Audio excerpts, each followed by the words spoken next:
Bonjour à vous.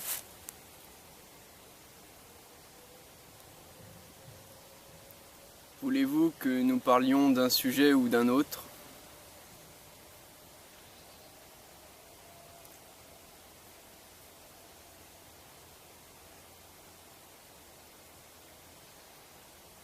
Cela n'a pas d'importance pour moi. À tout hasard, je vous propose de parler de l'amour. Existe-t-il quelque chose que l'on puisse appeler l'amour? Pouvons-nous étudier sérieusement la question, pas par un moyen technique, ni par un moyen intellectuel, un moyen théorique, car tout ceci ne fait qu'intervenir la pensée, et la pensée en ce sens n'est que le résultat de notre mémoire, n'est que le fruit d'enregistrement. La pensée n'émane que du passé et de l'expérience de moi-même dans le temps, dans le passé. Ainsi donc, si j'étudie ce qu'est l'amour par des moyens philosophiques, psychologiques, même scientifiques, je ne fais qu'apposer un ensemble de connaissances qui en soi sont probablement dénuées de sens en ce qu'elles ne sont pas vivantes, mais le résultat d'un enregistrement, d'un savoir, d'une connaissance. Et alors, nous ne faisons que conclure, si nous étudions ce qu'est l'amour par le mécanisme de la pensée, nous ne faisons que de conclure et de dire l'amour est ceci, l'amour est cela, l'amour n'est pas ceci, l'amour n'est pas cela. Nous disons tout ceci ou tout cela de façon bien mécanique, et cela ne nous permet pas véritablement ou forcément de découvrir ce qu'est l'amour.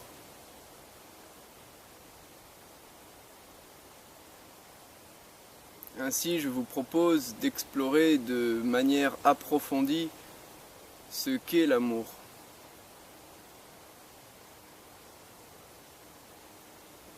Voyez-vous, je dis que j'aime ma petite amie ou ma femme ou ma mère.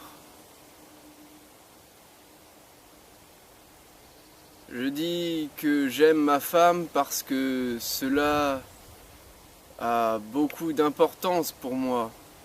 Ma femme a beaucoup d'importance dans ma vie. Mais voyez-vous, je crée une image, n'est-ce pas, de ma femme. Ainsi, quand je dis j'aime ma femme, est-ce que je l'aime véritablement ou est-ce l'image de ma pensée, que j'ai conscience ou pas conscience de cette image-là qui est en moi et que je crée de ma femme? Est-ce que cette image est faite d'amour? S'il vous plaît, observez très attentivement cela en vous-même. Observez votre pensée. Y a-t-il de l'amour dans j'aime ma femme? Lorsque dans j'aime ma femme, cela veut dire que je suis attaché à une image de ma femme. J'ai créé cette image, moi. J'ai nourri cette image-là, car, voyez-vous, dans l'image que j'ai de ma femme, j'y ai mis énormément d'importance. Tout ce qui peut-être me manque dans ma vie, tout ce que je n'arrive pas à me donner moi-même, toutes les peurs, tout ce qu'il y a d'inconscient et d'obscur en moi, je ne l'ai pas nécessairement résolu. Il n'est pas impossible que parce que je ne sois pas libéré de cela, de mes peurs, de tout ce qu'il y a d'inconscient en moi, j'accorde d'autant plus d'importance à l'image de ma femme. Et je dis j'aime ma femme, mais voyez-vous, n'est-ce pas ce que nous appelons de l'amour, n'est-ce pas là en fait une forme vicieuse d'attachement, une forme subtile d'attachement, une forme véritable d'attachement. Ce que bien souvent nous appelons de l'amour n'est-il pas de l'attachement à nos images ?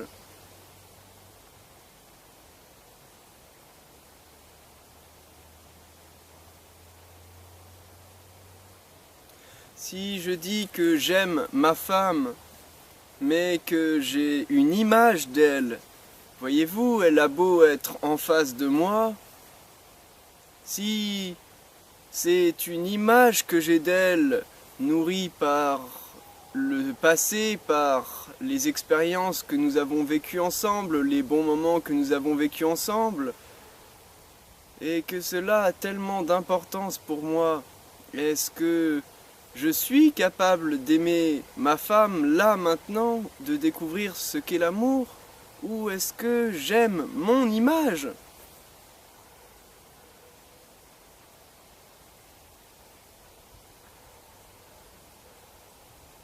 Voyez-vous, nous vivons dans un monde où les guerres et les conflits dans nos relations humaines sont omniprésentes et personne n'en est vraisemblablement à l'abri.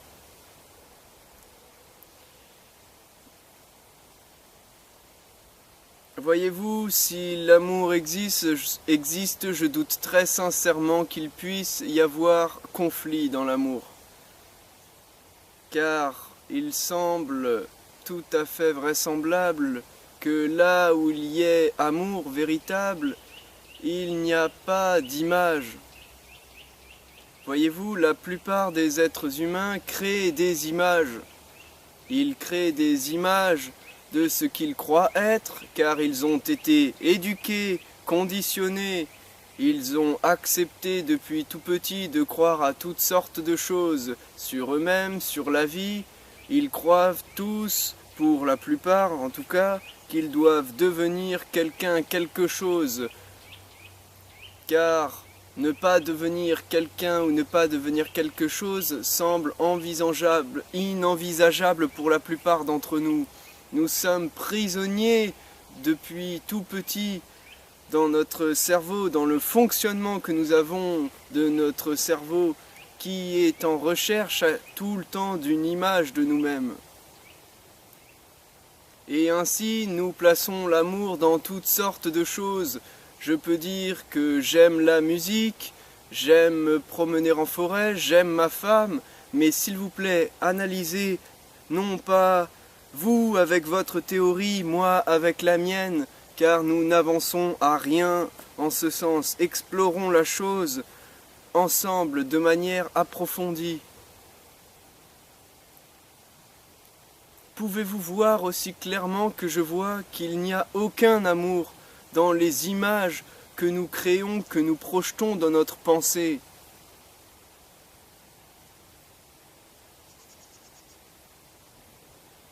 Il semble véritable que lorsque je dis que j'aime la musique, j'aime ma femme, ou encore j'aime me promener en forêt, que cela ait un sens parce que je suis en train de le vivre là, maintenant, avec toute mon énergie, avec toute ma lucidité, toute mon attention est disponible.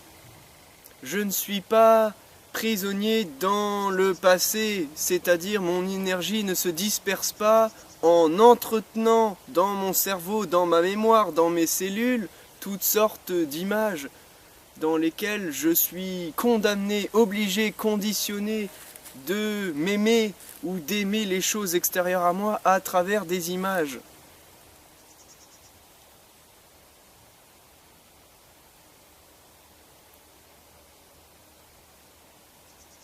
Nous avons bâti un monde sur des images. Pouvons-nous observer cela tel qu'un fait? Il ne me semble pas être en train d'inventer quelque supercherie extravagante ou super divertissante. Ceci est tellement puéril et enfantin. Ne voyez-vous pas l'évidence d'un monde où tout le monde s'attache aux propres images de soi-même, où tout le monde aime les propres images qu'il a de soi-même et inévitablement de tout ce qui l'entoure, de sa femme, de ses amis.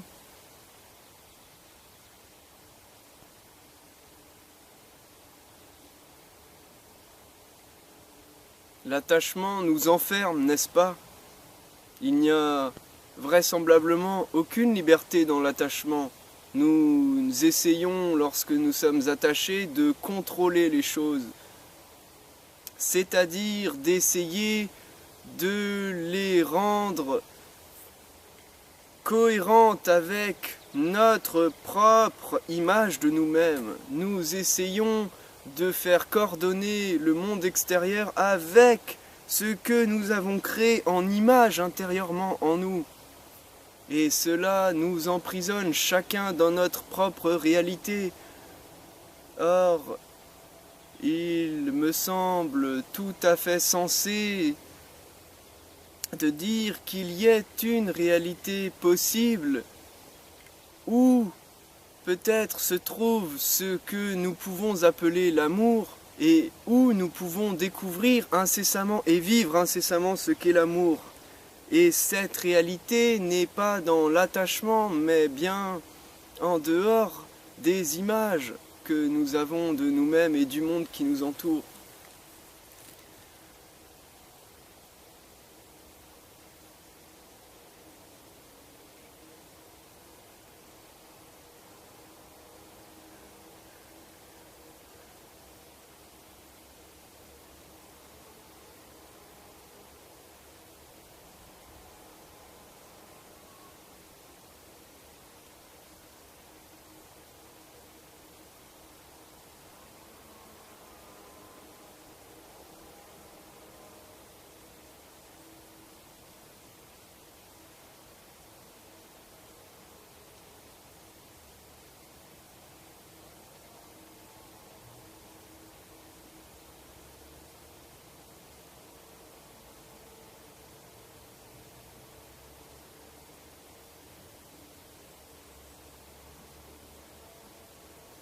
Vous dites que vous aimez votre femme ou vos amis, et pourtant il n'est pas rare ou pas impossible que vous parveniez à vous disputer avec. Comment une telle chose est possible? N'est-ce pas là le résultat de la croyance que vous avez en vos images? Vous prétendez communiquer parce que vous émettez un son et qu'en retour l'autre émet un son aussi, et qu'éventuellement vous vous comprenez dans la langue, ou peut-être vous comprenez-vous dans l'accord de croyances communes, d'images communes. Et alors, vous dites que cela est de l'amour. Pourquoi pas, vous êtes libre de dire ce que vous voulez, mais s'il vous plaît, examinons attentivement la chose. Je dis que j'aime ma femme, et en disant cela, j'ai une image d'elle en moi. C'est-à-dire que j'ai déjà posé des limites en moi-même, vous comprenez, et sur le monde qui m'entoure. Ainsi, je ne suis plus en train de découvrir ce qu'est ma femme, de découvrir l'amour avec ma femme. Comment le pourrais-je ? Je suis bloqué et conditionné déjà par une image que j'ai créée d'elle. En d'autres termes, je cherche à stabiliser le mouvement de la vie tout autour de moi. Car voyez-vous, nous avons pour la plupart d'entre nous très peur du mouvement. Nous avons peur du mouvement parce que nous croyons à toutes sortes d'images. Et alors, nous ne cherchons que à stabiliser le mouvement de la vie, cela à travers des images qui nous apparaissent le plus sécurisant possible par rapport à notre propre expérience. Mais si je dis que j'aime ma femme et que je projette une image, c'est-à-dire une pensée, une projection, ou que cette projection soit inconsciente, c'est-à-dire qu'elle est présente en moi, et elle est peut-être tellement ancrée en moi qu'il n'est peut-être pas même impossible que je n'y pense pas, mais cette image est pourtant déjà ancrée en moi. Elle est présente néanmoins dans mon cerveau, elle a été enregistrée. Et donc si j'ai cette image de ma femme, ou soi-disant dans laquelle j'aime ma femme, je ne l'aime pas, car je ne sais même pas ce qu'est ma femme, je ne sais pas même qui je suis moi-même, car je ne suis pas en train de le découvrir, je suis déjà en train de croire l'avoir acquéri. Or, nous n'acquérissons jamais la vie ou son mouvement. Je n'aime pas ma femme, j'aime l'image de ma femme. Car cette image, je l'ai nourrie de toutes mes attentes. Je l'ai nourrie de toutes mes peurs. Et ainsi, je ne dialogue pas avec ma femme si j'ai créé une image d'elle. Je dialogue avec ma propre image. Voyez-vous le danger de la chose? Il suffit que l'autre ait créé aussi également une image de moi-même et qu'il dise qu'il m'aime. Le conflit est inévitable. Il n'est pas impossible que si une seule personne sur deux ne crée pas d'image, il n'y ait pas de conflit. Car voyez-vous, lorsque nous sommes sans projection, sans image, nous voyons les choses telles qu'elles sont. Et parce que nous sommes lucides, nous voyons les choses telles qu'elles sont avec toute notre énergie.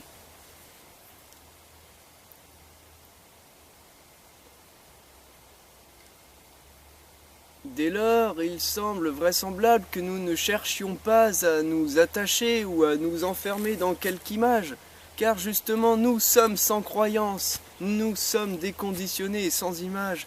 Alors nous cherchons sans cesse à vivre, à découvrir, à apprendre de la vie, à découvrir ce qu'est l'amour et à apprendre ce qu'est l'amour.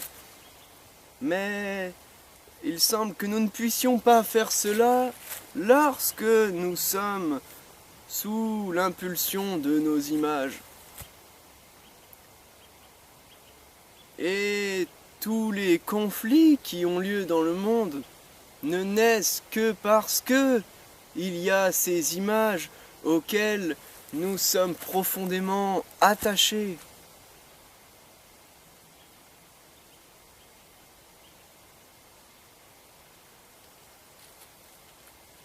Voyez-vous, il n'est pas impossible que l'imagination ou la pensée ait effectivement un rôle important dans la créativité. Mais cette créativité suppose que vous soyez détaché, n'est-ce pas? Lorsque vous aimez profondément un art, par exemple, il ne semble pas impossible que vous rayonnez véritablement dans ce que vous faites dès lors que vous vous abandonnez. Car lorsque vous vous abandonnez, les images ou l'imagination, les pensées éventuelles qui vous traversent et par lesquelles vous êtes sous l'impulsion créatrice de votre art sont libres. Les images créées sont alors libres. Vous n'êtes pas attaché à ces images. Vous exprimez en d'autres termes les images. Vous les canalisez. Vous leur donnez une juste exécution. Vous les mettez à l'endroit où elles doivent être en quelque sorte. Mais dès lors que vous créez des images et que vous vous y attachez, vous n'êtes vraisemblablement pas libre. Vous êtes en conflit avec vous-même.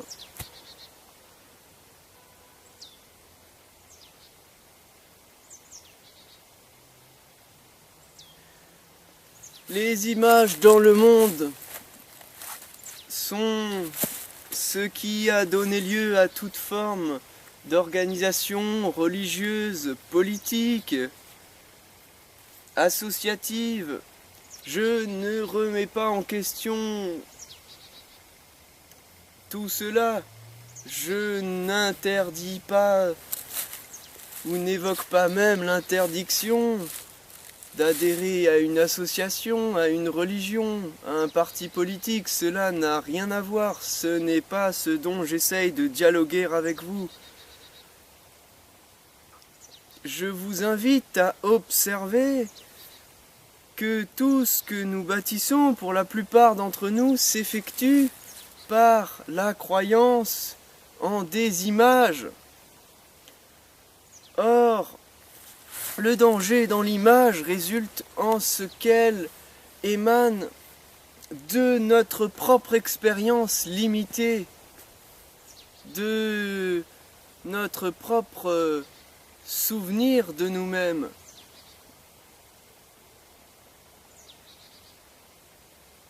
À partir de là, nous avons fabriqué des images sur nous-mêmes et nous essayons d'exister au travers de ces voiles, de ces images. Et ainsi, dès lors que nous sommes dans une organisation avec plusieurs personnes, nous acceptons collectivement une image. Nous essayons de synchroniser ensemble une même image. L'image d'un Dieu, l'image de ce que doit être la vie, de ce que doit être la société. Mais voyez-vous, il y aura toujours un autre groupe pour agir pareillement que nous, avec s'accordant sur une autre image, et ainsi le conflit est inévitable. Ce n'est pas l'autre que nous n'aimons pas. C'est l'image que nous projetons sur l'autre que nous n'aimons pas lorsque nous disons « nous n'aimons pas ». Je vous en prie, explorez cela attentivement.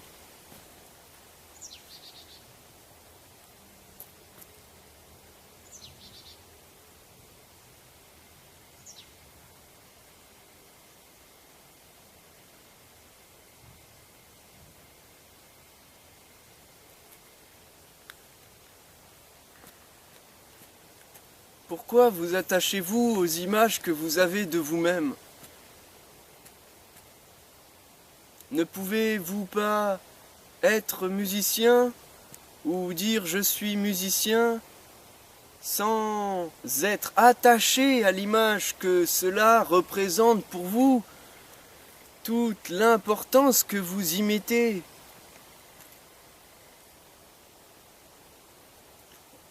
Car dans votre passé, vous avez été blessé maintes fois, vous avez souffert maintes fois, et vous avez enregistré cela en vous.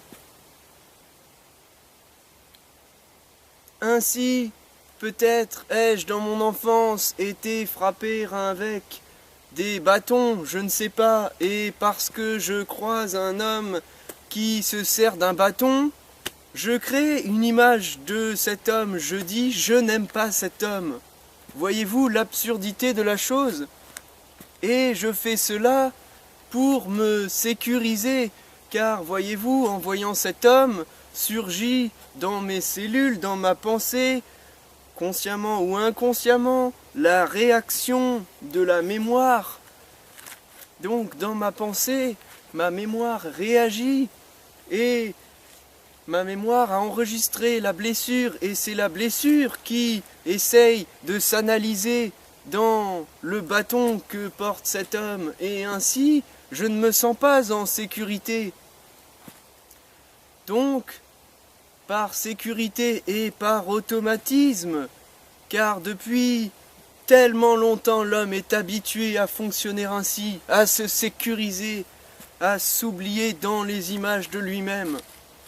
Donc je me sécurise, c'est-à-dire je dis que je n'aime pas cet homme, et cet homme qui a un bâton, et en fait, je ne sais même pas ce qu'est l'amour, je ne connais même pas cet homme, je n'ai même pas essayé de découvrir ce qu'est l'amour.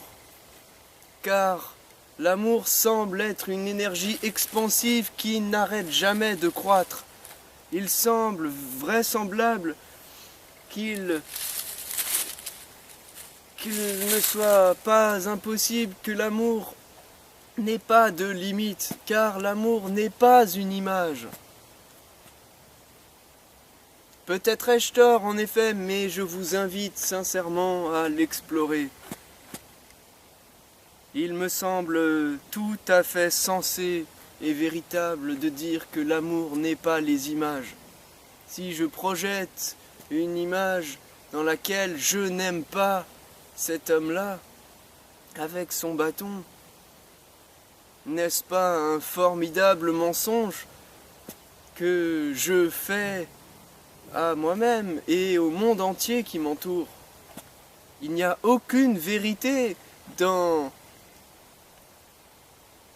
cette projection imagée de cet homme avec son bâton.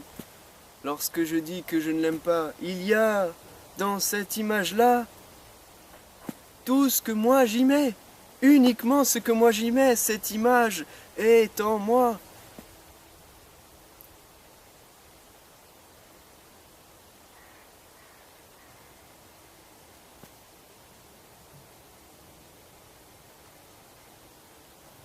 J'ai dit, il n'y a aucune vérité là-dedans. Peut-être y voyez-vous là-dedans quelque autorité. Ainsi, je vous invite à ne pas m'écouter et à ne pas me croire. Questionnez cela en vous-même. Voyez-vous, vous n'avez pas besoin d'aucune autorité, d'aucun maître, d'aucune religion, aucun dogme, aucune croyance. Vous n'avez absolument pas besoin de certitude pour découvrir cela. Car toute forme d'organisation dogmatique, soi-disant élitiste, spirituelle ou je ne sais quelle autre absurdité, n'est toujours et hélas trop bien souvent et incessamment que le fruit d'images organisées. Vous devez être libre pour découvrir ce qu'est l'amour.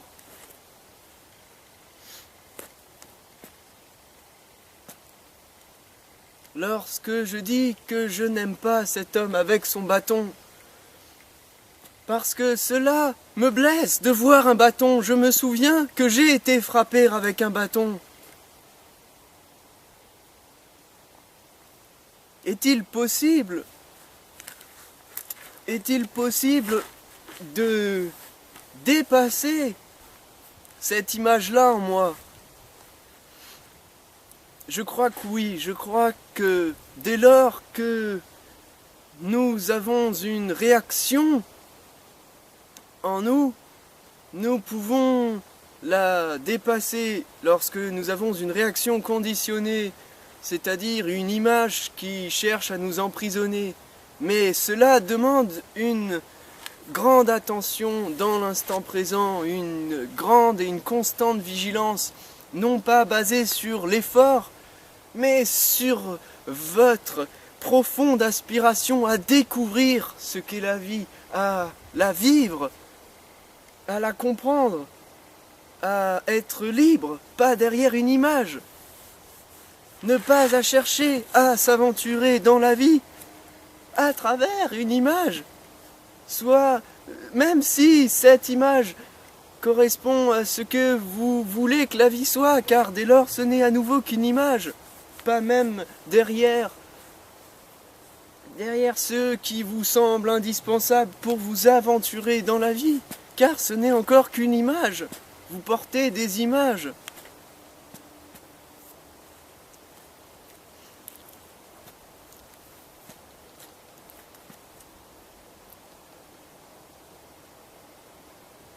Et voyez-vous, le danger semble être que lorsque je dis je n'aime pas cet homme avec son bâton, je projette une image de lui, pas tel qu'il est, tel que je le vois, mais je ne le vois pas tel qu'il est, je le vois à travers mon passé.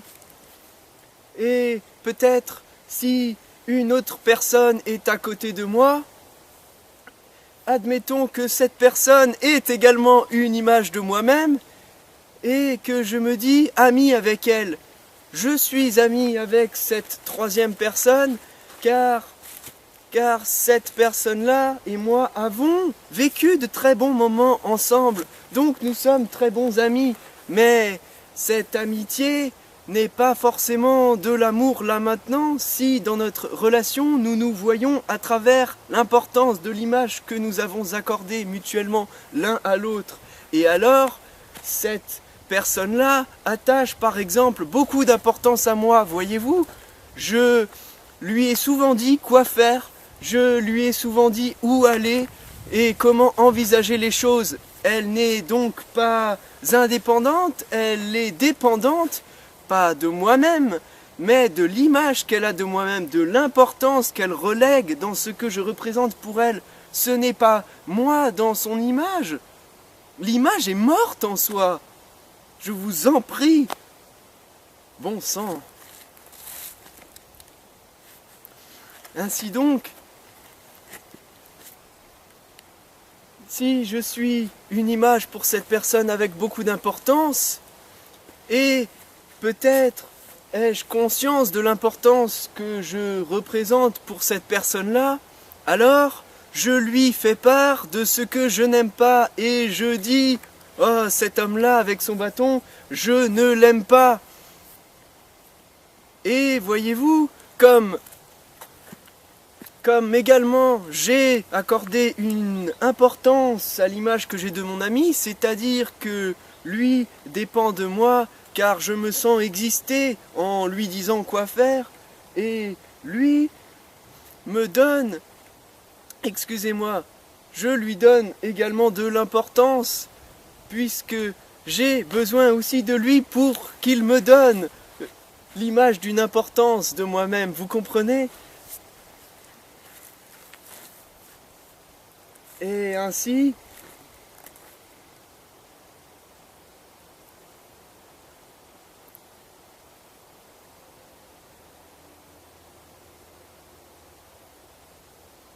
nous sommes mutuellement importants l'un et l'autre, l'un pour l'autre. Et donc, je lui fais par exemple part que je n'aime pas cet homme avec son bâton, et lui, parce qu'il a besoin de la sécurité que l'image que je représente pour lui, il a besoin de cette image-là, alors, s'il n'est pas capable, tout comme moi, de dépasser son image, ce qui se passe, c'est qu'il s'accorde avec moi sur l'image projetée de « je n'aime pas cet homme avec son bâton ». Voyez-vous ? Nous sommes maintenant deux personnes à dire « je n'aime pas l'homme là-bas avec son bâton ». Et peut-être même que, comme lui n'a pas la même expérience que moi, le même passé, il n'a pas reçu de coups de bâton, mais il a enregistré une autre souffrance. Voyez-vous, cet homme là-bas a une veste qui vaut plusieurs millions d'euros et une voiture de plusieurs millions de dollars américains. Et donc, cet homme n'aime pas cet homme avec son bâton, car cet homme lui apparaît comme riche. Riche en soi n'a pas de signification véritable hormis toutes les images que nous y mettons. Il a vécu une existence misérable dans la pauvreté.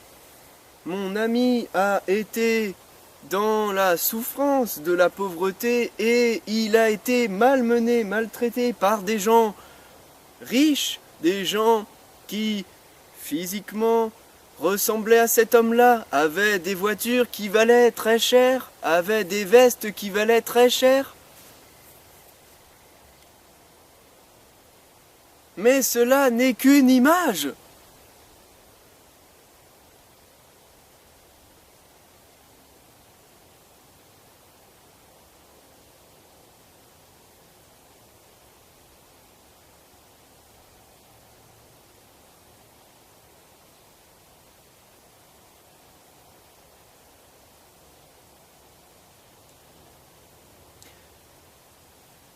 Nous sommes maintenant deux personnes à dire « je n'aime pas ».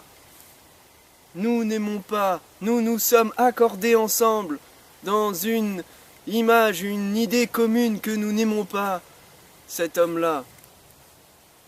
Nous inventons quelque chose à son sujet. Nous ne le connaissons pas. Nous ne savons pas ce qu'il est.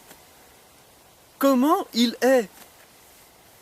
Comment peut-être il découvre la vie, ou il apprend la vie, ou même comment il crée des images, lui aussi comme nous. Nous ne pouvons pas le voir. Nous sommes aveuglés par nos propres images. Nous accordons tellement d'importance à nous-mêmes, à la sécurité que nous avons besoin pour nous-mêmes, que nous pensons d'abord à nous, à nos images. Et nous ne voyons pas le reste de la vie. Nous ne sommes pas attentifs. Nous ne voyons pas les arbres danser. Nous ne voyons pas les oiseaux qui chantent. Nous ne pouvons pas voir cela. Ou si nous le voyons de façon mécanique.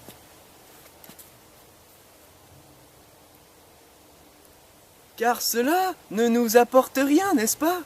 C'est-à-dire, cela ne rentre pas dans la quête exclusive de nos images. Car nous voulons tous une vie faite d'images. Nous appelons cela vivre. Si, regardons cela ensemble. Nous bâtissons nos vies ainsi.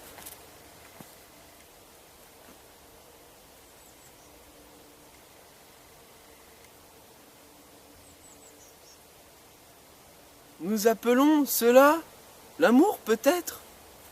Je doute très sincèrement qu'il y ait là-dedans quelque amour que ce soit.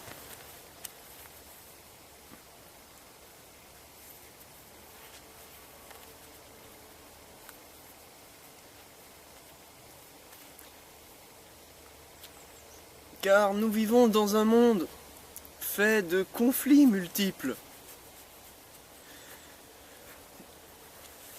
Les conflits ne résultent-ils pas tout simplement de l'ignorance, de l'incompréhension, de l'aveuglement qu'il y a dans les images que nous avons, que nous entretenons au niveau individuel ou collectif, par groupe, par organisation, par institution, par nation.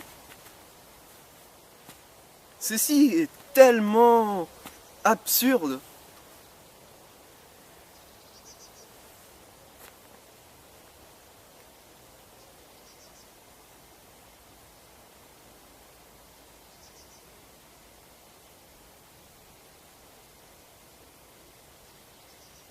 Là où il y a de l'amour véritable, il ne peut pas y avoir de conflit. Car l'amour n'est pas les images. Les images sont mortes, elles sont le souvenir de vous-même. Elles sont la projection de tout ce que vous mettez, de tout ce que vous inventez sur vous-même, de tout ce que vous croyez devoir être ou croyez être. Tout ce que les autres disent sur vous, tout ce que vous croyez que les autres disent sur vous, tout ceci n'est qu'une imagerie sans fin. Vous pouvez créer ainsi sans limite. Mais Dès lors que vous essayez de créer sans limite dans les images, le fait est que les limites apparaissent inévitablement, car les images n'étant pas réelles, ni la réalité telle qu'elle est, l'énergie que vous mettez dans vos images demande que vous vous soumettiez totalement à vos images, c'est-à-dire que votre énergie en fait se limite toujours plus. Vous entretenez peut-être une centaine d'images ou seulement une dizaine ou une seule image de vous-même, de ce que vous croyez être ou voulez être, et vous y mettez de l'énergie par votre pensée, dans votre psychisme, votre cerveau. Donc votre énergie se disperse et plus elle se limite, en fin de compte, vous êtes toujours donc de plus en plus limité et pas libre, en expansion et illimité.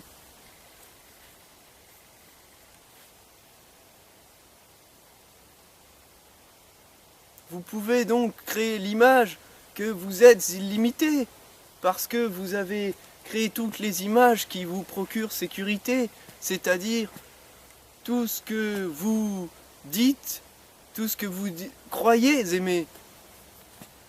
J'aime ma maison, j'aime ma femme, j'aime ma famille.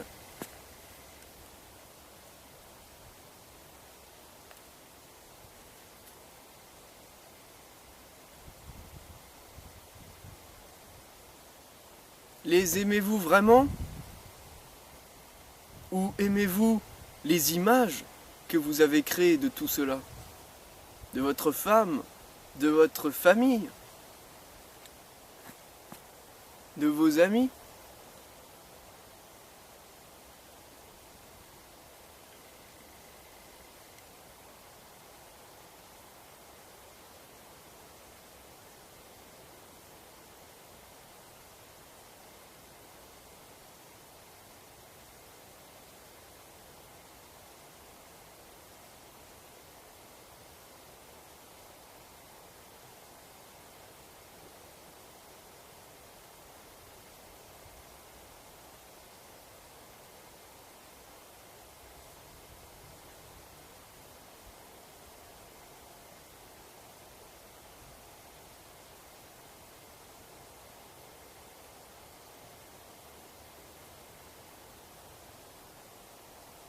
Questionnons cela ensemble.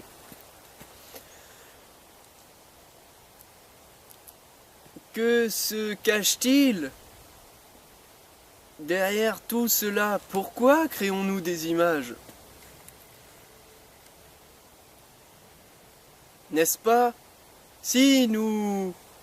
Je ne parle même pas d'essayer, mais de vivre directement. Si nous vivons là, maintenant, tout de suite, sans image de nous-mêmes ou de ce que nous croyons être ou croyons devoir devenir, ou sans image même de ce que nous croyons que le monde est, que les choses sont, car la plupart d'entre nous, nous tenons les choses pour acquis. Nous avons déjà tout limité, nous disons ceci est un arbre, un oiseau, un passant, un riche, un pauvre, un clochard. Peut-être est-il gentil ou bon, ça reste un clochard. Nous sommes complètement prisonniers des images. Vous comprenez? Éventuellement, nous les embellissons en disant « Oh, ceci est un arbre, il peut être bénéfique ou non bénéfique, mais c'est une succession dans la folie, dans la catégorisation, dans l'évaluation de la chose. Les choses en tant que telles sont peut-être... je ne sais pas, bénéfique ou non bénéfique, mais sans image, quoi qu'il arrive. Pouvons-nous donc étudier, approfondir intensément ce qu'il y a derrière l'attachement à nos images? Car si nous sommes dès maintenant, dès à présent sans image, il semble peut-être qu'en apparence, mais cette apparence-là n'est à nouveau que la croyance en nos images, il semble que nous ayons l'impression de ne pas nous sentir en sécurité, n'est-ce pas? Nous avons très peur du monde qui nous entoure, de nous-mêmes, car nous ne connaissons pas le monde qui nous entoure, et comment pourrions-nous le découvrir, le connaître, ou apprendre à l'aimer, ou découvrir ce qu'est l'amour avec lui, car nous ne nous aimons peut-être d'abord pas nous-mêmes, nous ne sommes pas incessamment en train d'apprendre sur nous-mêmes. Nous sommes déjà morts nous-mêmes, nous avons déjà limité ce que nous sommes, nous avons déjà étiqueté, classifié ce que nous sommes ou ce que nous devons devenir. Et nous sommes prisonniers, intensément prisonniers, dans ces images de nous-mêmes. Nous avons donc, semble-t-il, très peur de vivre sans images. Mais lorsque nous disons que nous avons peur de vivre sans image, cela veut dire vraisemblablement que nous sommes encore dans nos images, attachés à nos images.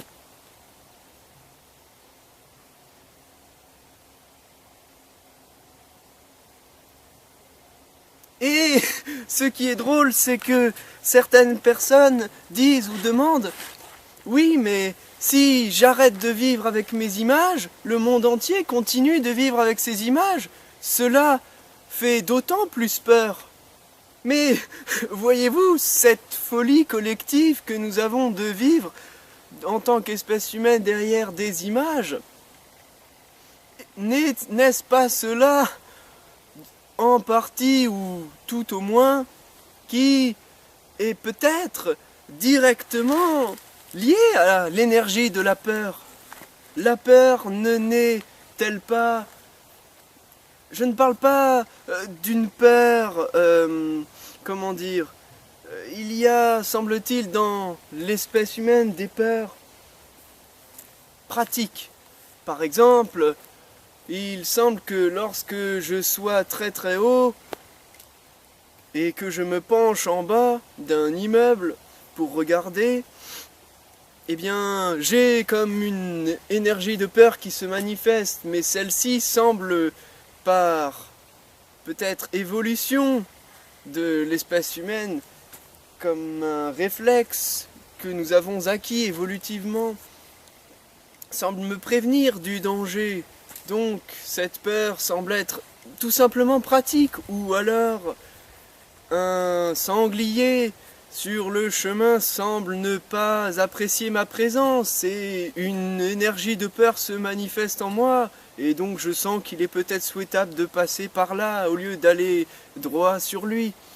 Voyez-vous, il semble qu'il y ait certaines peurs qui ont un sens, une corrélation instantanée avec les situations telles qu'elles se présentent à nous. Mais il y a, semble-t-il, une autre peur résultante de tout ce que nous avons créé dans un monde entièrement fait d'images.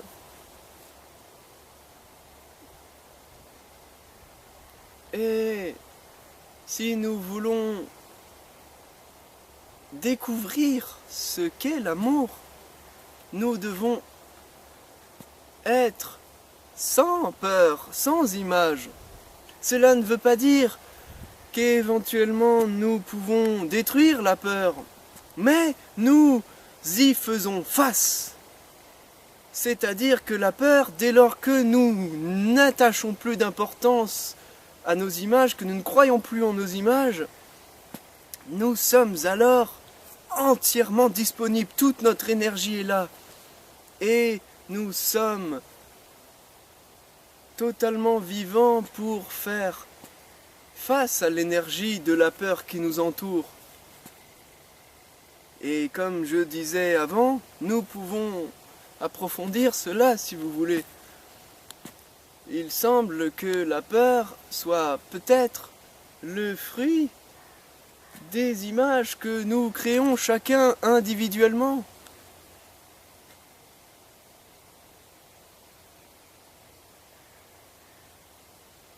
Car ces images sont le fruit de l'ignorance, du savoir conditionné que nous avons de nous-mêmes, ce qui n'est qu'une formulation différente.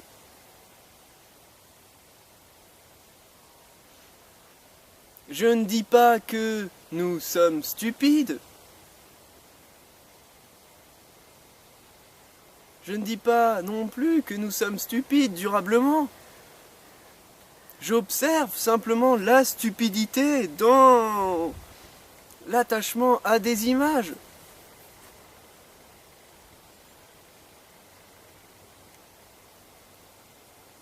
C'est-à-dire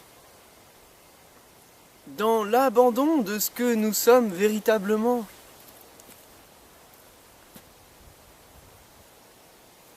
Nous ne faisons qu'engendrer conflits, divisions et peur.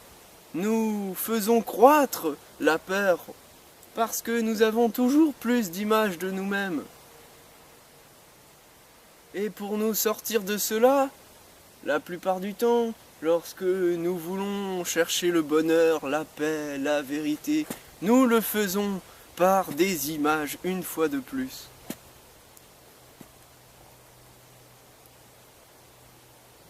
Voyez-vous, si vous n'êtes pas attaché à des images ou à des croyances, la peur n'a vraisemblablement plus d'emprise sur vous. On peut vous tuer, vous malmener. Vous pouvez peut-être passer des moments désagréables, mais vous êtes entièrement libéré de toute projection d'image. Voyez-vous, un homme vous menace et vous dit « je vais vous tuer immédiatement ». Si vous n'êtes pas attaché à aucune image de vous, alors peut-être avez-vous la force de ne pas projeter non plus d'image de la manière dont cet homme pourrait vous tuer. Et donc, vous n'êtes pas dans... Vous ne cultivez pas la peur en vous à travers toutes sortes d'images absurdes. Vous faites face directement à la peur, avec tout ce que vous êtes. Imparfait cela soit-il, incomplet cela soit-il. Il semble de toute façon que tout dans la vie, en un sens, soit imparfait, et cela est une perfection en ce que l'imperfection est incessamment en mouvement. Le propre de la vie, tout semble évoluer, bouger. Les saisons changent. L'arbre qui perd ses feuilles refleurira au printemps prochain.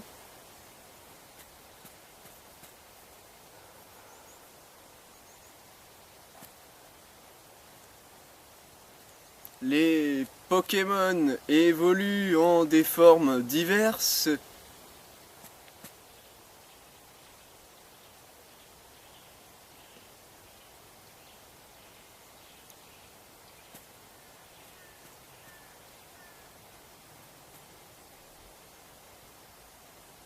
Les Digimon également.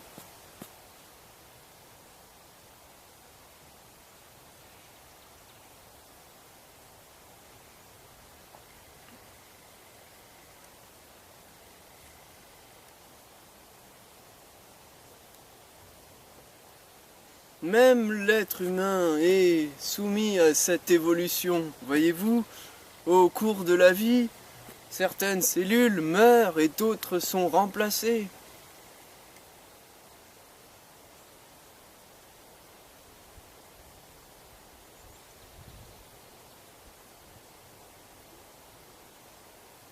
Et plus vous apprenez de vous-même en dehors des images, c'est-à-dire directement en vivant la vie, en découvrant ce que signifie l'amour, ce que peut être l'amour,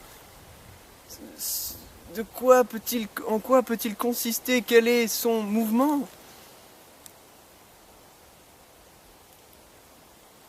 Peut-être alors êtes-vous dans une mutation cellulaire intense, car la plupart des êtres humains sont très conditionnés jusqu'à leurs cellules mêmes.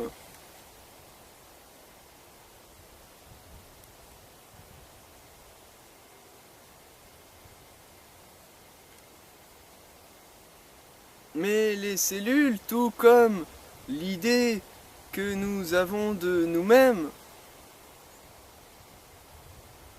n'est pas fixe. Elle peut sans cesse évoluer, semble-t-il, se développer, s'affiner, s'améliorer.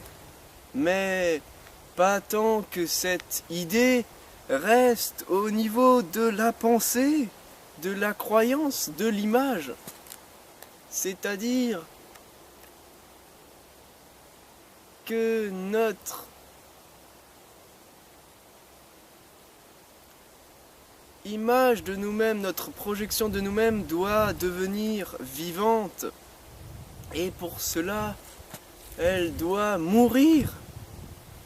Ce n'est pas nous qui devons mourir, mais l'image que nous avons de nous-mêmes.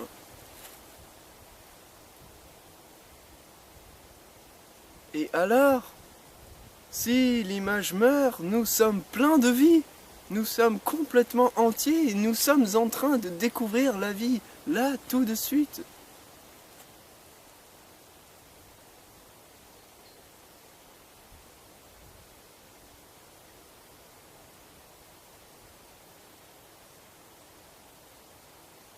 Et lorsque nous découvrons la vie telle qu'elle est, lorsque nous avons toute notre énergie disponible pour la percevoir entièrement, dès maintenant, dès lors nous apprenons sans fin, sans limite.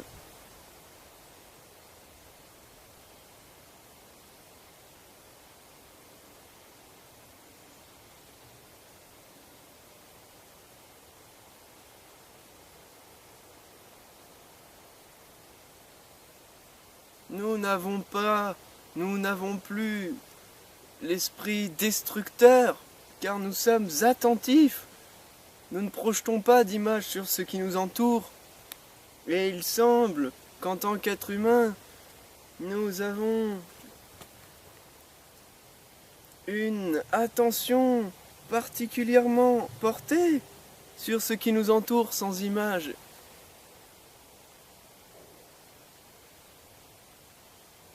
Nous voulons apprendre, nous voulons croître, nous voulons toucher,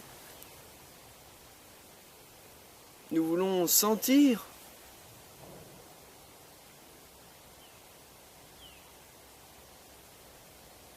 Nous voulons découvrir hors des images. Car il n'y a qu'hors des images que nous pouvons apprendre, c'est-à-dire vivre directement un enseignement, vivre directement une connaissance, sans que l'enseignement ou la connaissance ou la relation soit enregistrée, sans qu'elle soit conditionnée. Elle est dès lors présente maintenant, la relation, la vie, l'amour, dans un formidable mouvement expansif, semble-t-il. C'est-à-dire qu'il n'y a pas de limite à cela, pas d'images qui peuvent saisir cela.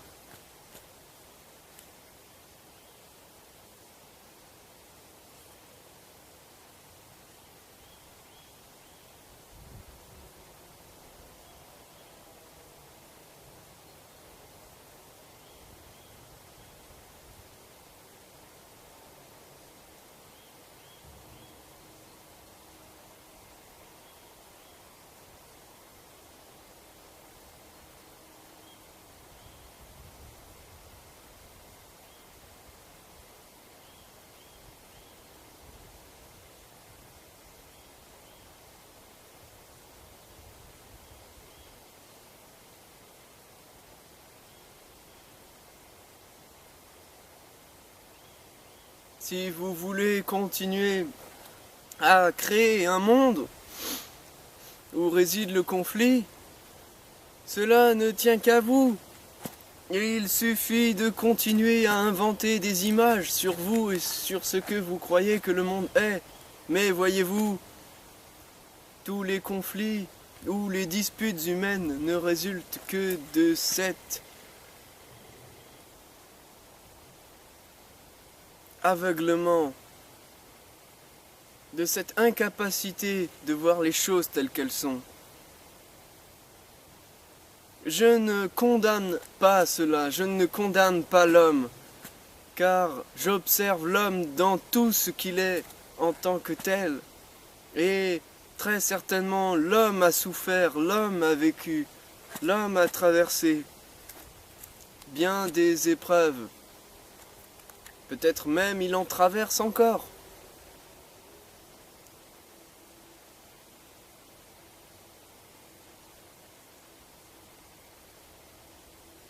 Mais il semble que le conflit soit évitable. Et cela ne dépend pas de l'autre. Cela ne dépend que de vous-même. Vous êtes en mesure de changer tout ça. La vie se manifeste en vous comme dans n'importe quel autre être humain. Mais vous ne pouvez pas imposer cela à quelqu'un d'autre, car dès lors vous créez des images. Veux-tu croire aux images que j'invente ?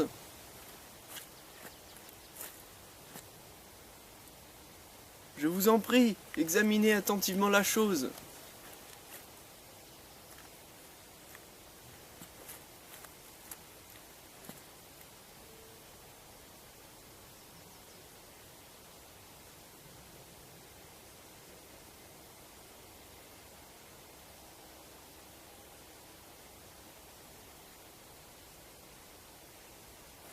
Vous dites que vous avez peur.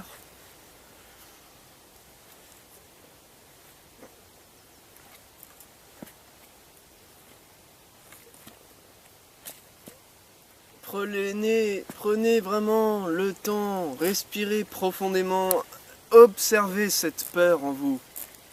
Observez de quoi est-elle faite. Dès lors que vous ne craignez plus d'abandonner vos images, la peur n'a plus de quoi se nourrir en vous. Elle est peut-être présente autour de vous, mais n'a pas d'emprise sur vous. Et souvent les êtres humains bâtissent leur vie sur la peur. Voyez-vous, images inventées sur moi-même et sur le monde, les images, la peur et le conflit ne sont vraisemblablement qu'une même chose, toutes les trois.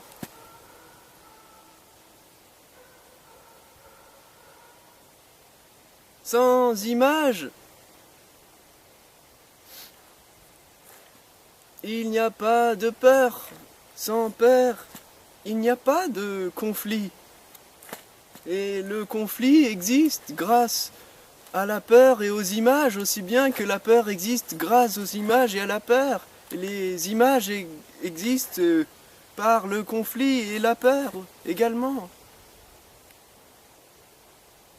Je me suis peut-être trompé dans la précédente formulation, mais cela n'est pas important. Vous avez compris ce que j'essaye de dire. Peut-être.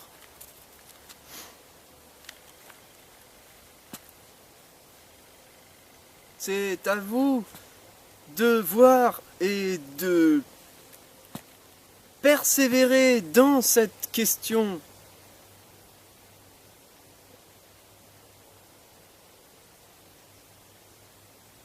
Que vous devez entretenir en vous. Vous me dites, quelle question ? Je n'ai pas de réponse à cela. Vous êtes en mesure de voir de quoi il s'agit ou non.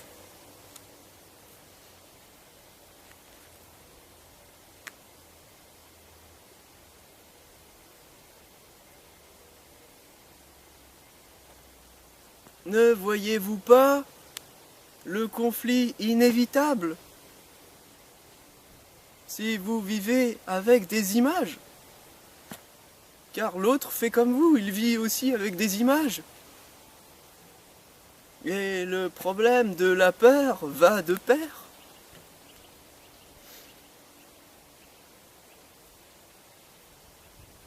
Mais si vous apprenez dès maintenant à ne pas vivre avec les images, voulez-vous l'apprendre? Vous n'êtes obligé de rien.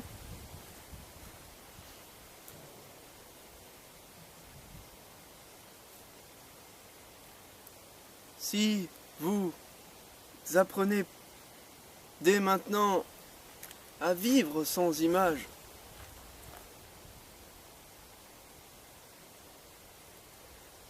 c'est-à-dire à commencer à vous étudier vous-même très attentivement, très sérieusement.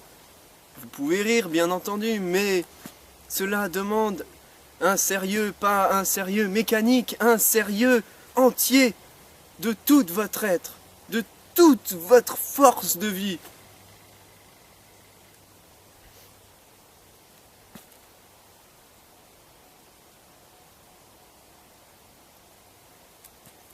Alors peut-être aurez-vous la force nécessaire de rassembler toute votre énergie pour observer attentivement ce qui s'en passe en vous, pour observer les images auxquelles vous êtes attachés. Car dès lors que vous l'observez comme faisant partie de vous, ces images que vous entretenez et inventez, quand vous le voyez en tant que tel, c'est-à-dire en tant qu'image auquel vous dépendez, cette dépendance même s'arrête instantanément. Votre attachement s'arrête instantanément. Et alors vous êtes instantanément libre. Et peut-être êtes-vous donc en train de découvrir ce qu'est l'amour, car vous venez de comprendre ce qu'il n'était pas. L'amour ne peut pas être le conflit et la division qu'il y a entre soi-même.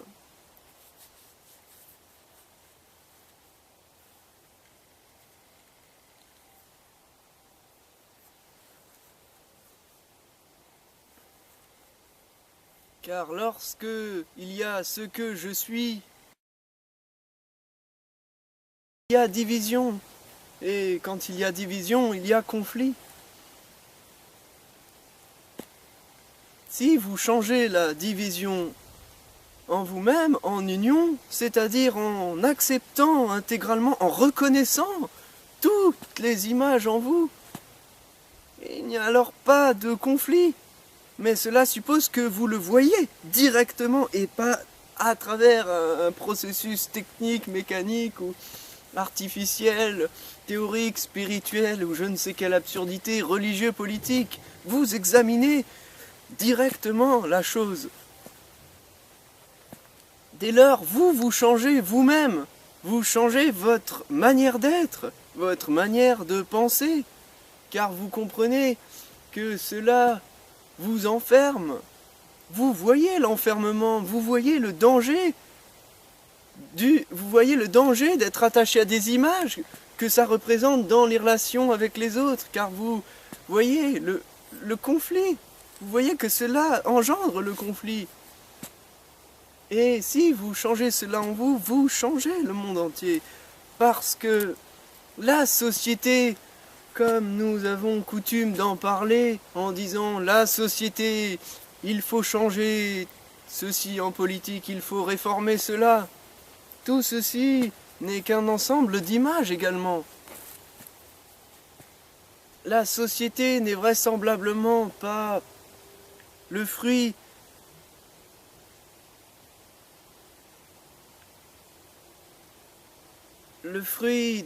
d'institutions en tant que telles. Ce sont nous, les hommes, qui sommes chaque jour en vie. Les institutions ou les réformes, les lois n'ont aucune vie en elles. Elles sont simplement des manifestations mécaniques que nous prolongeons. Ceci n'est qu'un prolongement. La société en tant qu'image n'est qu'un prolongement de nous-mêmes. Car nous sommes nous-mêmes des images de nous-mêmes, donc nous inventons des images de ce que la société est. Nous sommes mécaniques, nous inventons l'image d'une société mécanique. Mais la société derrière tout cela, je vous invite à l'étudier avec moi. N'est-elle pas, en fin de compte, tout simplement la relation que j'ai avec vous? Ni plus, ni moins. Ainsi, il semble que si j'améliore la relation avec moi-même, c'est-à-dire que je me découvre, j'apprends à vivre sans image, alors lorsque je dialogue avec vous, je n'ai pas d'image. De quoi donc pourrais-je avoir peur?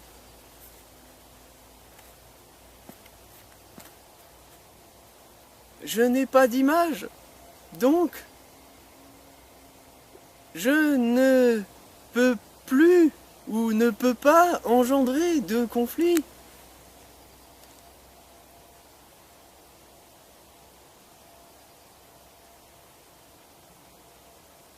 Si je suis tout seul, vous pouvez peut-être essayer de créer un conflit avec moi parce que peut-être projetez-vous toutes sortes d'images sur moi. Mais cela ne signifie que, si vous êtes capable de l'observer en vous, le conflit qu'il y a en vous. Et dès lors, vous pouvez projeter toutes sortes d'images sur moi. Si moi je n'ai pas d'image de moi-même, inévitablement je n'en ai pas non plus de vous-même. Et donc je ne suis dès lors qu'un reflet pour vous. Un reflet dans lequel vous pouvez vous voir tel que vous êtes vraiment. Si vous prenez un peu la peine de vous examiner.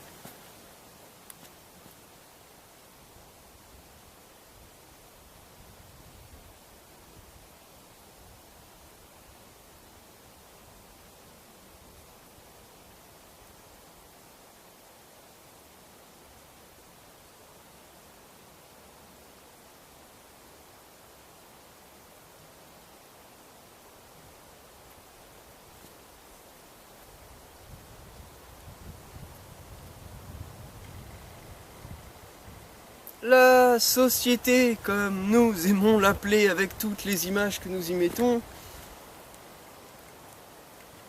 ne sera née meilleure que parce que dans nos relations, les uns avec les autres, nous ne portons plus d'images, d'établissements, d'évaluations de toutes sortes.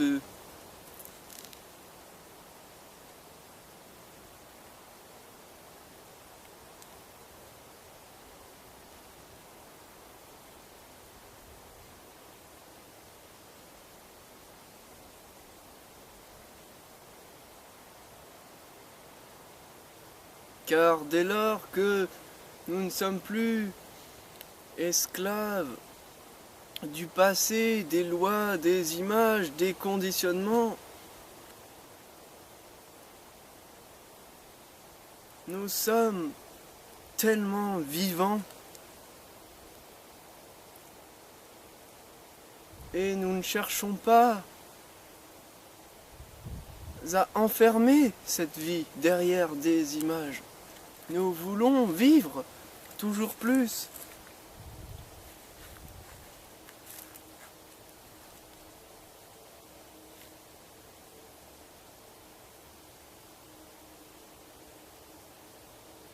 Et ainsi, s'il s'avère une erreur éventuelle ou possible, sans les images, dans nos relations, cette erreur n'aura pas d'importance. Car nous n'établissons pas de jugement de valeur. Nous continuons à vivre sans image. Et ainsi, la relation n'en est que meilleure.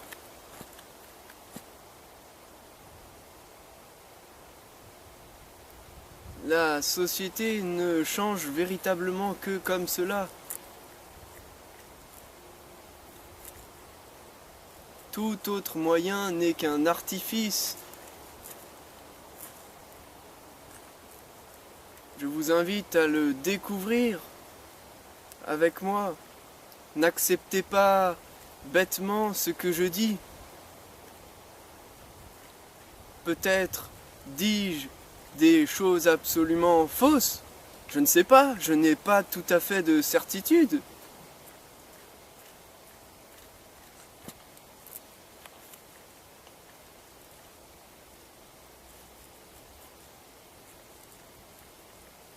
Mais j'observe.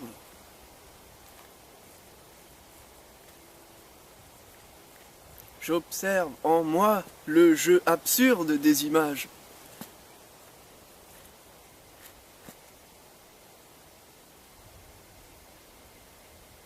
Et améliorant mon rapport à moi-même, il n'est pas impossible que j'améliore mon rapport avec vous,